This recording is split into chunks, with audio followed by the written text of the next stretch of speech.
बालेश्वर जिला बाल्यापाल ब्लॉक अंतर्गत बलंग पंचायतर मझीसाई ठारे 71 वर्षर दुर्गा पूजा महा आडंबर पालित हो जाइछि।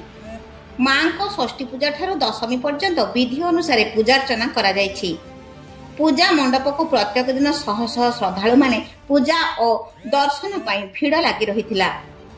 सार्वजनिक दुर्गा पूजा कमिटी पक्षर शृंखलित भाव में कार्यक्रम सारिबा पई व्यापक व्यवस्था ग्रहण करा जाइथिला। एठारे एक सप्ताह धरी संध्यारे सांस्कृतिक कार्यक्रम परिवेषण करा जाइथिला। कमिटी पक्षर कार्तिक मल्लिक, तपन कुमार राउत, भीमचरण बेहेरा, सर्वेश्वर मंडल, जोगेन्द्र महापात्र, हरिशंकर मल्लिक, अजय सामंत, झाड़ेश्वर मंडल, पंचानन दलाई प्रमुख परिचालन करिथिबा बेले समस्त वार्ड मेंबर तथा बलंग पंचायतर जनसाधारणकर सहायतार पूजा उत्सव अनुष्ठित हो जाइछि। बाल्यापालर सुभद्रा राउतଙ୍କ रिपोर्ट मोबाइल टीवी।